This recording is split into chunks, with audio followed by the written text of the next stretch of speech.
Assalamualaikum warahmatullahi wabarakatuh. Saya Marwa Kalindra Panji Asmara NIM 20 12 16 25 akan mempresentasikan tentang pencegahan coronavirus atau COVID-19. Apa itu coronavirus? Virus zoonotik transmisi dari hewan ke manusia. Virus RNA yang bersirkulasi di hewan, unta, kucing, kelelawar, dan lain-lain dapat menginfeksi ke manusia atau SARS, MERS, dan COVID-19. CFR SARS 10%, MERS 37%, COVID-19 3,4%. Kode genetik virus COVID-19 mirip virus SARS. Transmisinya manusia ke manusia via droplet atau batuk bersih, kontak dekat personal, sentuhan atau jabat tangan, menyentuh benda yang terdapat virus, kemudian menyentuh hidung sebelum mencuci tangan, kontaminasi feses. Penelitian masih terus berlanjut. Tanda dan gejala: pilek, demam, batuk, sakit tenggorokan, dan sesak napas. Kondisi yang berat adalah manula yang mempunyai asma, diabetes, dan jantung. Situasi epidemiologi COVID-19. Laporan kasus pneumonia 31 bulan 12 2019. Laporan kasus pneumonia yang tidak diketahui penyebabnya di kota Wuhan, Provinsi Hubei, China awalnya pertanggal 3 Januari hanya 44 pasien. Tanggal 1 bulan 1 2020, outbreak dicurigai terkait dengan suatu pasar di Wuhan. The Wuhan Seafood Wall Street di Wuhan ditutup. Tanggal 11 sampai 12 bulan 1 2020, secara epidemiologi, outbreak berkaitan dengan paparan satu pasar di kota Wuhan. Sampel isolat untuk diidentifikasi mikroorganisme penyebab tipe baru coronavirus yang bertransmisi ke hewan ke manusia. Tanggal 22 bulan 1 2020, 15 pekerja medis terinfeksi satu pasien dalam kondisi kritis. Tim di China mengonfirmasi virus Wuhan dapat transmisi melalui manusia ke manusia. Terkonfirmasi kasus terdapat di 29 dari 31 provinsi di China. Teridentifikasi 15 staf rumah sakit terinfeksi, 14 kota di China di karantina. Kondisi terkini, WHO menyatakan pandemi global virus corona atau 13 Maret 2020 kemarin, kasus penyebaran dilaporkan dari 141 negara. Tiap jam kasus terus bertambah dan semakin meluas ke berbagai negara. 10 negara dengan kasus COVID-19 terbanyak. Pertama Cina, kedua Italia, ketiga Iran, 4 Korea Selatan, kelima Spanyol, keenam Jerman, ke-7 Prancis, ke-8 Amerika, ke-9 Swiss, dan ke-10 Inggris. COVID-19 sebagai cara agar manusia membatasi diri untuk tidak mengonsumsi hewan liar sebagai pencegahan penyakit infeksi zoonosis. Definisi operasional: ODP atau orang dalam pemantauan, seseorang yang mengalami gejala demam di atas 38 derajat Celcius atau ada riwayat demam atau ispa ringan sampai berat tanpa pneumonia, yang memiliki riwayat perjalanan ke negara atau daerah yang terjangkit pada 14 hari terakhir sebelum timbul gejala. PDP, pasien dalam pengawasan. Pertama, seseorang yang mengalami demam di atas 38 derajat Celcius atau ada riwayat demam. Kedua, batuk, pilek, nyeri tenggorokan. Ketiga, pneumonia ringan hingga berat. Keempat, riwayat kontak dengan kasus konfirmasi COVID-19. Kelima, bekerja atau mengunjungi fasilitas kesehatan yang berhubungan dengan pasien konfirmasi COVID-19 atau positif. Keenam, memiliki riwayat perjalanan ke negara atau sekarang daerah yang terjangkit pada 14 hari terakhir sebelum timbul gejala.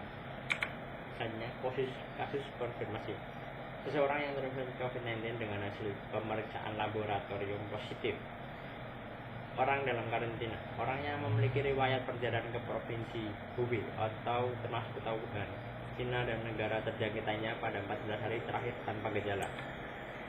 Kontak erat adalah seseorang yang melakukan kontak fisik atau berada dalam ruangan atau berkunjung atau bercakap dalam radius 1 meter dengan pasien dalam pengawasan probable atau konfirmasi.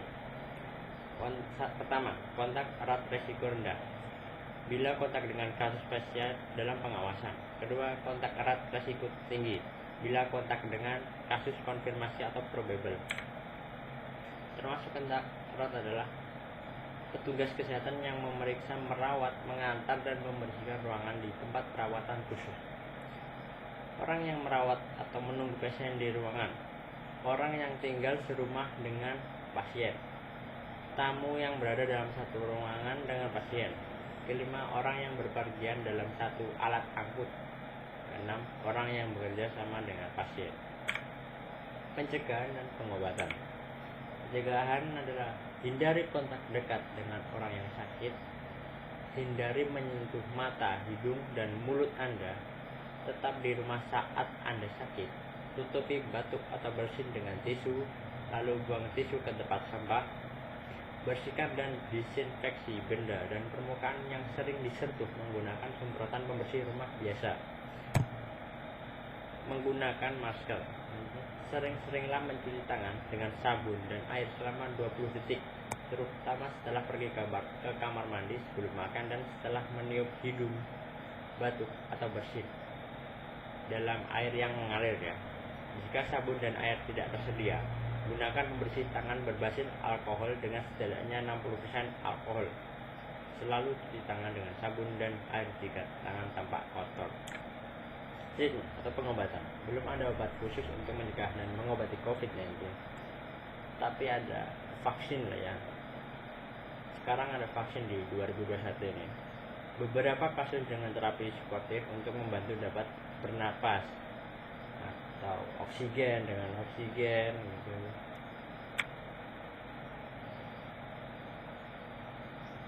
Ini adalah rumah sakit rujukan penyakit infeksi emergensi tertentu atau COVID-19 di Jawa Tengah.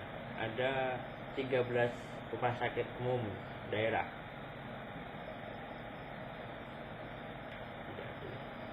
Protokol kesehatan jika Anda merasa tidak sehat.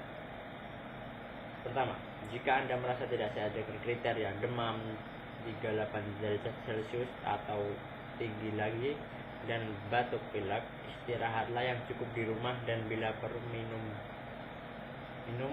bila keluhan berlanjut atau disertai dengan kesulitan bernafas atau sesak nafas, segera berobat ke fasilitas pelayanan kesehatan. Pada saat berobat ke Vasankes, Anda harus lakukan tindakan berikut. Pertama, gunakan masker. Kedua, apabila tidak memiliki masker, ikuti etika batuk atau bersin yang benar dengan cara menutup mulut dan hidung dengan tisu atau punggung atau lengan begini boleh. Ketiga, usahakan tidak menggunakan transportasi massal atau transportasi pribadi, mobil. Kedua, tenaga kesehatan atau nakes di Vasankes akan melakukan screening suspek COVID-19. Jika memenuhi kriteria suspek COVID-19, maka Anda akan dirujuk ke salah satu rumah sakit atau RS rujukan siap untuk penanganan COVID-19.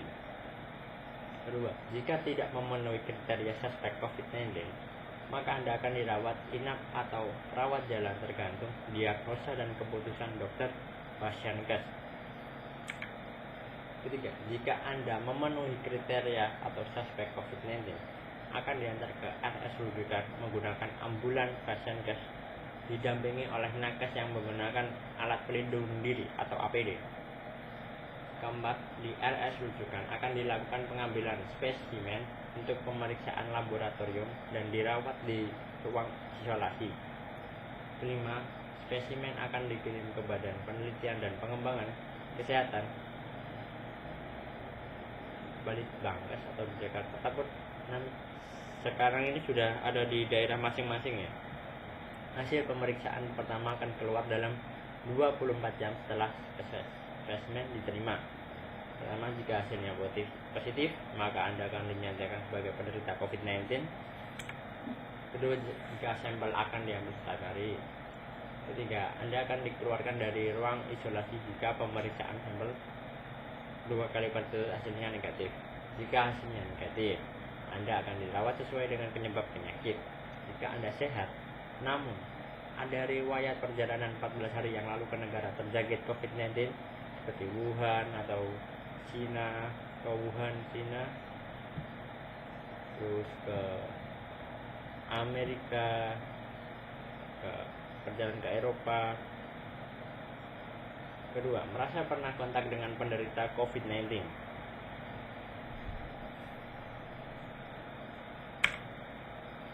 Protokol komunikasi publik. Kepercayaan publik perlu dibangun dan dijaga agar tidak terjadi kepanikan dalam masyarakat dan agar penanganan dapat berjalan lancar. Narasi utama, pemerintah serius, siap, dan mampu menangani COVID-19. Masyarakat tetap tenang dan waspada. COVID-19 bisa sembuh. Ya, di sini himbauan merasa tetap tenang. Ada 4 pilar ya di sini. Himbauan masyarakat tetap tenang dan waspada, koordinasi dengan instansi terkait, pemberian akses informasi ke media, pengaruh utamaan, gerakan cuci tangan dengan sabun di air mengalir ya. Misalnya, protokol untuk penyelenggaraan acara berskala besar. Penyelenggara acara melakukan screening awal melalui pemeriksaan suhu tubuh dan orang dengan gejala pernapasan seperti batuk, flu, atau sesak napas. Jika ditemukan individu yang tidak sehat, sebaiknya tidak mengikut sertakan dalam kegiatan dan merekomendasikan untuk segera memeriksakan diri ke Fasyankes. Memastikan peserta yang tidak sehat dan memiliki riwayat perjalanan dari negara dengan transmisi lokal COVID-19 dalam 14 hari terakhir tidak menghadiri acara.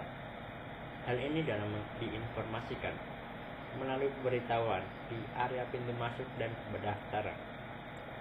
Informasi daftar negara dengan transmisi lokal COVID-19 dapat diakses di www.covid19kemkes.go.id. Itu sudah ada webnya sekarang ini.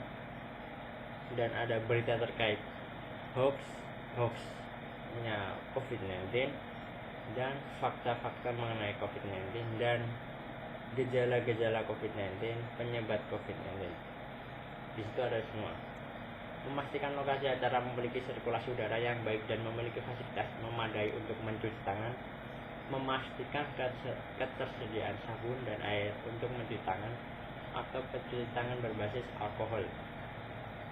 Meningkatkan frekuensi pembersihan area yang umum digunakan seperti kamar mandi, konter registrasi dan pembayaran, dan area makan terutama pada jam padat aktivitas.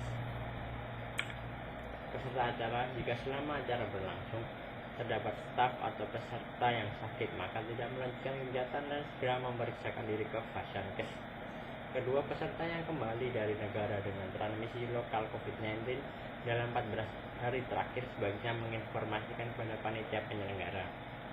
Jika pada saat acara mengalami demam atau gejala pernapasan seperti batuk, flu, sesak napas, maka tidak melanjutkan kegiatan dan segera memeriksakan diri ke Fasyankes. Ketiga, individu yang sehat tidak perlu memakai masker.